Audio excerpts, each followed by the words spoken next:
So the Sermon on the Mount is coming to its conclusion, and Jesus is throwing everything in that he wants his people to understand. And after he talks about prayer and the fact that God is willing to give us the things that we ask him for, he goes on to talk about the golden rule. And we understand the golden rule. It's kind of a universal idea. And it's not unique to Christianity and the Bible. There are many religions of the world that have their versions of the golden rule.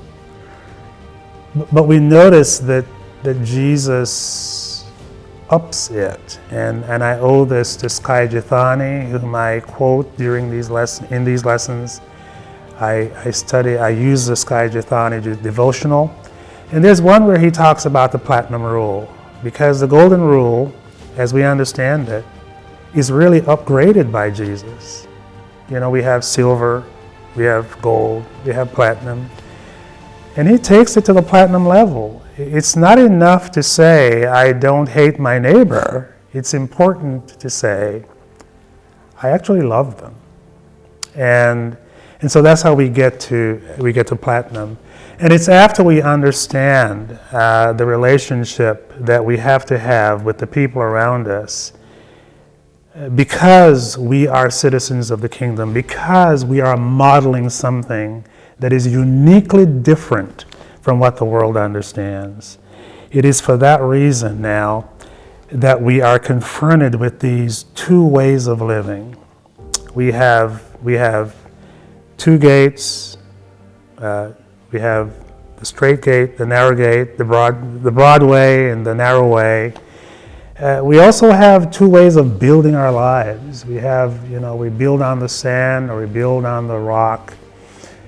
Jesus is really, as he winds up the sermon, kind of calling people to make up their minds and to say, there are two ways to live, there are two ways to do this, there are two ways to walk. And we can't do both. We have to decide. And the thing that is unique here is that he describes the broad way, the broad road, and many go that way, and the narrow way, and that is the way of life and the way of salvation.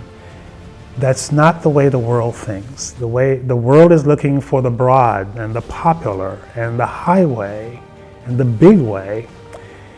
And we as believers in Christ are being called to live this upside down life, this upside down kingdom, where to live is to die and to gain is to lose, and to be his disciples is to lay down our lives and to follow him. And this is so important.